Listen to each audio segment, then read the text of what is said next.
What is up, dreamers? If you are wondering what in the hell happened to this dude's eye, I will be describing that in a story time type video that's going to be posted to the channel. So if you want to check that out, please head to my channel. Don't forget to leave a subscribe, hit a like on this video. But today we're going to be checking out hustle culture is worse than you think. And this was posted by Struthless. And to save you guys from having to stare at this terrible, damn near flesh wound video, I am going to be using this view here so that you don't have to stare at me too much and we can watch the video a little bit more together. But without further ado, hustle culture is worse than you think by Struthless. Imagine a lifestyle where your career took the main seat. Now, imagine that this focus came at the cost of every other aspect of being a human. Your friends, your family, your hobbies, even your health. You don't have to imagine, because it's real, and it's called hustle culture. It's That's pretty much, and it's something that I might even have to subscribe to in the next few years of my life. Pretty sure every successful YouTuber, content creator has to subscribe to this mindset. That encourages hard work, allegedly in the pursuit of glory. If you're sleeping, it's because it gives you a slight edge. If you're eating, it's to fuel yourself to work more. And if God forbid you're partying, it comes with guilt. Because while you're partying, your competitors are smoking you, bruh. Facts. On one hand, hustle culture is a better vice than, say, drinking 3 bottles of vodka a day, and it can help you get out of a rut. But let's be honest, it's not hard to see how this mindset is flawed. And yet, not too long ago, it looked so attractive to me. In fact, I even tried it for 3 whole years. In this video, I'm going to talk about 6 big lessons that I've learned since I've given up hustle culture, and the movement that I think is taking its place. But first, here's my story. Okay. The first time I heard about First of all, I would just like to say this is some pretty cool narration style video. I mean, if you aren't already subscribed to Struthless, please consider subscribing to him. I think he does some amazing videos like this where he does a sort of talking over voiceover of a lot of interesting things. Right. It appealed to something deep within me that desperately wanted to change my life. It was 2015 and I was a textbook unhappy guy. I'd gone from druggy dropkick to corporate advertising guy who drinks a bottle of wine every night. I don't know which one's better, to be honest. But one day in that advertising job, I started working with this lady from New York City. She had just quit her previous agency to work with ours, and her previous agency was called VaynerMedia. I said, "Oh, what was that like working there?" She goes, "Well, you know, the CEO, Gary V." And I'm like, "No." She's like, "You don't know Gary V?" You didn't know Really? who Gary V was? What? Oh, that's what Vayner gotcha. She told me about this obnoxious but charismatic guy who simultaneously shat on corporate America while also profiting off it. If you want to have one of the best lives in the world, which is you live on your terms, you have to pay your dues to get there. I was hooked. I started Makes listening to his sense. podcast. I put it on in my morning commute and just get fired up. You know the feeling? And then meanwhile, I was admiring Casey Neistat's ability to make a vlog every single day. There was this sense that with massive effort came massive rewards. And the cool thing about that is effort is democratized. Anybody can put in effort. It wasn't about that's something talent. that I it was about subscribe to too. It's like that the more of this you can put in, the more time you can dedicate to just putting in straight hard work correlates directly to how much you get out. I mean, it's not always the case, which makes, trying to argue for that standpoint very difficult. But typically, I would say the more hard work you're able to get in, the more benefits you're able to get out of it. But for those where that doesn't apply, it really sucks when you try so hard and then you get asked out of luck for it. hard That work. sucks. If you worked the hardest, you'd win. Cool. Suddenly, rewards felt available to me. I got better at my job. I even flew over to New York a couple of times to work with this lady. I ended up being the creative director and writer on 9 Gatorade commercials and even one for the NFL. It really felt like my dreams were coming true. But there was one big problem. I realized that no matter how hard I worked in my corporate job, I would only ever be making somebody else's dream come true. I wasn't building my empire, I was building theirs, man. So I did what any ambitious, childless person would do, and I quit that job to start my own thing. The plan was to build an apparel company based on my illustrations. And once again, I was hooked. Doing this gave me a huge surge of energy and motivation, but as we're soon gonna learn, this was sadly temporary. I was still listening to Gary V, so in my head, my plan was just to grind 7 days a week, 365 days a year. Sir. I was going to outwork the competition. And so for 3 years, from the start of 2016 to the start of 2019, I did exactly that. And then I stopped. But why? Why did I stop? Well, to answer that, I'm going to have to take you through the 6 lessons that I've learned since I stopped hustling. Can't take myself seriously with that word. I'm on the couch now. Oh wow, Grind set, baby. what a transition. No, but I think before he hops into the 6 lessons he learned, I think this mentality is beneficial in many ways. But once you bring it to that next level of trapping yourself in that mindset, I think that's when it can get really toxic. New angle But too. let me Lesson learn 1. from a more Hustle culture experienced is individual. deeply unsustainable. This is probably the most obvious insight, and most of us know it, so I won't dwell on Yeah, it. I was young, absolutely. and I had a lot of desperation to change my life, so I used it. But using desperation as your energy source 100% of the time turns out is super unhealthy. Don't get me wrong, it gets Makes things sense. done, but not forever. My main goal was just to be in a different place to where I was, but this would eventually catch up with me in the form of burnout. More on Right. that later. Which leads me to the controversial lesson. Lesson 2. Hustling worked for the goals that I had set. This feels kind of taboo to say, but yeah, working every single day had positive results, amongst of course the negative ones. But for those 3 years, I drew a comic every single day, and I ended up going from 0 Instagram followers to about 200,000. So that was a Nice. result. But in saying that, I do feel like I need to clarify why it worked and why I don't think it'll work moving forward for at least me. It worked because I was young, I had energy and a lot of hunger. I didn't have overheads. Nobody suffered if I went broke. And as Right. poorly scripted movie dialogue as this sounds, yeah, I had nothing to lose. Now I'm still relatively young, driven, and hungry, but with one big difference. And that is I value myself and my sanity so much more. Back then I had a lot Right. of self-hatred, and the work that I made came from a place of just disgust. I would. Disgust with how I mean, honestly, complacently I would say I experienced something on a very much smaller scale. Obviously, this is a way more established and successful individual than myself at the moment. But what I have to say is, like, I was so, like, back in October, I was so pissed because I had finally, gotten the channel back up started, but then I had checked, and back in 2019, I actually qualified for monetization for this channel, and that was right around the time where I had like this period of like just being very upset that I couldn't get a girlfriend. I got my girlfriend, so I was just hyper focused on my girlfriend, on my relationship, and on everything. So I sort of abandoned YouTube, and I didn't even know when the email came that I qualified for monetization. And so back in October, I set out on a path. I was like, I'm going to get monetized within a year. And I started putting out a video a day, sometimes 2 videos a day. And I've been doing 2 videos a day for quite some time now. And we monetized, baby. We monetized back in early March while I was in Puerto Rico. The channel qualified for monetization. And so it felt so worth it. But then once you hit that goal, now it's like, okay, well, shit, I got to set new ones. And I have to stay equally as hungry, if not more hungry now, because now some videos won't make money and I would have had actually wasted time, whereas before, all of my views counted for something. Now, only the views that are eligible for monetization really count for anything, because that was my goal, was to be able to make money off of this and turn this into something. So, it's sustainable for a while. Luckily enough, I'm still young. I can still try new things, and hopefully I can get this channel to the next level. That's like the ultimate goal there, but we'll see what happens as we move forward. I might have And to that is, switch I up a value few, myself and my sanity so I'm much ready. more. Back then, I had a lot of self-hatred, and the work that I made came from a place of just disgust. Disgust with how complacently I'd been living my life, and I just really wanted to outwork those bad feelings. If I Right. suffered, which I did a lot, it was because I deserved it. Now, I value my mental clarity a lot higher than I value grinding. So, what changed? Well, this did. Lesson 3.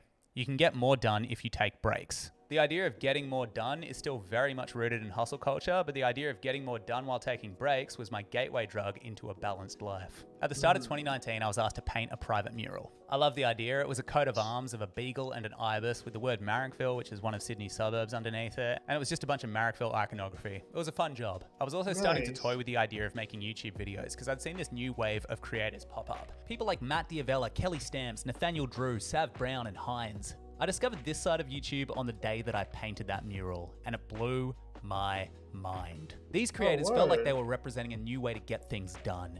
Suddenly, it felt possible to chase your dreams and have a balanced life. It wasn't one or the other. I took Right. fierce notes. It was a vulnerable time in my life, actually, early 2019. It coincided with 3 close deaths. We lost my 2 remaining grandparents, and my sister's lifelong best friend, who was a big presence in our lives, died from a heroin overdose. Life Jesus felt really, really Christ. fragile. But I started noticing this change, and that was I began to value mental clarity. To get more of it, I needed more space in my schedule to think. So I took my foot off the accelerator and spent a bit more time in my head, and I made a really big discovery. Lesson 4. Work is an addiction. That's a Just like fact. drugs when I was younger, I was using work to escape and run from myself. But why? What was so horrible about me that I had to run? Later that year, I'd open up to my partner Felicity and my mum about being sexually abused as a kid. It was a major childhood trauma, but my plan was to die with it. Just keep it a secret and end up in the grave. To make sure I never thought about it again, I guess my subconscious method was just to fill my life to the brim with stuff. If it wasn't drugs, it was travel, and when those things didn't get me high, it became work. It became hustle. Gary Vee's message, by no fault of his own, became my enabler. He's like that friend when you're trying to quit who comes around with a case of beer and a bong and is just like, yo, let's get shit-faced. But instead he's like, yo. Oh my God. God damn it, Gary Vee. Look what you've done. No, I'm joking. This is by no means, Gary Vee's fault. By no means, is it to blame Gary Vee that, this guy thinks that way, or that hustle culture even like exists, because it existed before Gary Vee and it's probably going to exist long after Gary Vee is gone. But that Gary Vee mindset of like working nonstop 24/7 as much as you can, I mean, it is flawed. It is flawed. I see the holes and the gaps in it that exist, but sometimes you do have to ignore those things just to stay focused and get shit done, which really makes it tough to decipher whether or not you need a break sometimes. It's really hard. Oh, let's get successful. But herein lies another lesson. Lesson 5. Competition is a construct. We're now entering the mental gymnastics part of the video, so buckle up. The triple amputee palliative care physician BJ Miller has this beautiful quote. At the end of life, you can let a lot of the rules that govern our daily lives fly out the window. Because you realize that we're walking around in systems in society, and much of what consumes most of our days is not some natural order. We're all navigating some superstructure that we humans created. And that's how I feel about work-related competition. It's just a story that we tell ourselves. The idea that we're all racing each other to be the very best is a very strong myth at the core of our culture. And also at the core of Pokemon. And it fools us into believing two big lies. The first is that there are finite resources, and the second is that you don't have enough of those resources unless you have them all. On the extreme end of the scale, believing these myths results in insane wealth hoarding. Okay, I will say I don't believe that it's a myth that we have finite resources. There are definitely a finite amount of resources. 1 billion people live on less than $1 a day. But do these myths and their implication mean that competition is a useless concept? Personally, I think competition is still relevant as a contextual motivator as long as we don't emotionally internalize it. When you're playing sport, tap into it. When you leave the field, don't. But obviously this is way easier said than done. Right. Because even if competition is just in our heads, the consequences are definitely real. You got to pay to live, and if there are only so many jobs, then yeah, competition's real. And on top of that, a lot of people still want to make beautiful contributions to this world, and those projects take genuine hard work. So what do you do? That's a fact. Well, that's where the final lesson kicks in. Lesson 6. If you want to do something that does take hard work, build a system that works for you. Work is only one part of life, and if you want that life to be rich and full, it can't be the only part of life. Seems sound, but in my experience, work can also be super rewarding when you try really, really hard. So what do you do? What do you do about it? You want to work, but you don't want to be part of hustle culture. My solution to this problem is to work with these 3 simple rules. 1, find a compelling reason to make things. 2, make those things sustainably. And 3, assume burnout is inevitable and prepare for it. I'll expand. Finding a compelling reason wasn't really part of my system. I think those are like 3 very, very important rules to live by. I mean, it's something that you sort of like think of subconsciously without fully like honing into. But I do think that it's really important to do things that you like. Big reason of why I do social work. And honestly, the whole second rule of or the third, I should say, of like knowing that burnout is inevitable and preparing for it is what I didn't prepare for. I mean, I'm only been about 1.5 years into the social work sphere, and just knowing and noticing all of the systems that are in place that are making it difficult to do my job, I'm already like, yeah, I'd rather just be working for some freaking corporate entity, making more money than I'm working now, than trying to improve other people's lives while I'm living off of, just a little bit more than minimum wage. Like, fuck that, that sucks dick. But at the same time, there is that element of like passion to it. Like you kind of enjoy helping people, and are you going to enjoy as much sitting in a cubicle or, working over Zoom and fixing shit that you don't really care about? Which is why I kind of got into YouTube, because I love making videos. I love interacting with my audience, and it's a nice mutual in between where I'm doing something that I enjoy creating. And I know that to do YouTube, you have to create a lot of content. You have to put out a lot. And you kind of just have to hope for the reward of successful lifestyle, being able to make money and make a living off of it.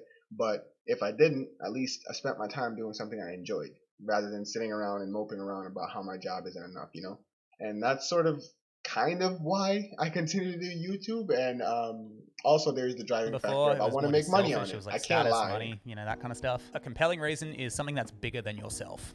So this can be personal, like Homer when he's got the do it for her sign where he's doing his job for Maggie, or it can be a big one where you clean up the Great Pacific Garbage Patch because you love the world so much. Whatever it is, what we're trying to do is make sure that the core of our engine is coming from an emotionally sustainable place. Remember before when I said mine was desperation? We want to take that out and make it serving other people. Yay!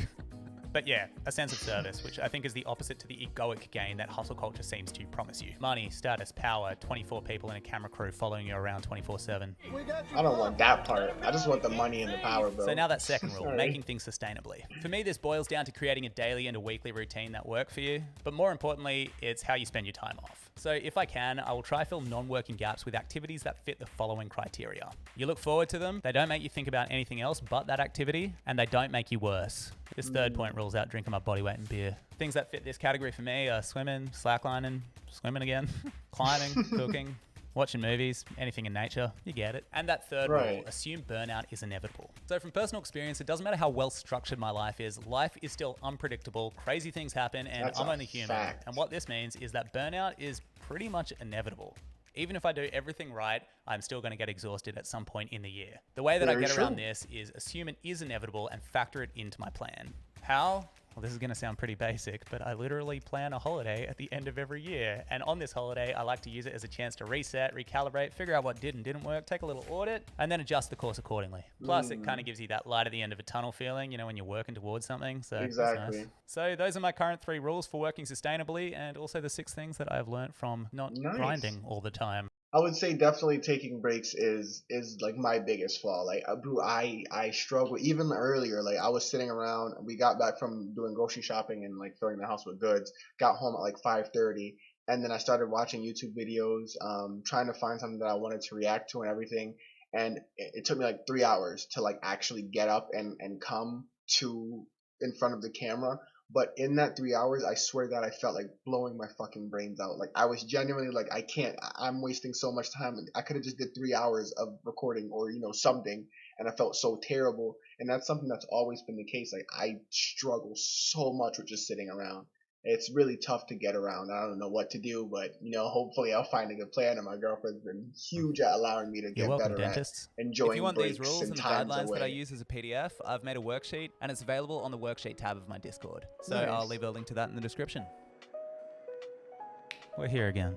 So how can we sum it all up? Because hustle culture did work for me for a couple of years, I can't in all good conscience criticize its effectiveness. Right. But I can say that I've found a more effective system. And in finding that, I've started to question being effective altogether. Within that goal of being productive, effective, efficient, whatever it is, lies the root of the problem. Hustle culture equates your worth with your work. It encourages you to focus entirely on work as opposed to everything else around you that makes your life rich. And by doing this, it slowly erodes your life until work won't save you at all. The irony there is that the goal set out by hustle culture is also ruined by hustle culture. Or put more simply, friendship ended with hustle culture. Balance is my new best friend. That was such a cringe meme. Thank you. He was going to say thank you for watching, like, subscribe, and everything. Thank you for the video, Struthless. That was very informative, very cool video. I love the way you do your work, and I would love to be able to be at your level at some point. And I know, obviously, there are bigger content creators than yourself, than, of course, myself. But I really do enjoy your work. It was a really well put together video. If you like this video, again, like, comment, subscribe to the channel, consider supporting in one of the 2 ways in my description, which is either by my Cash App or my Patreon. And yeah, very informative video. And again, if you wanted to know the story of how I got this terrific eye injury, I will be doing a video strictly about the story, a little bit of like a story time on the channel, and you can find out about everything then. So until next time and until the next video, dreamers.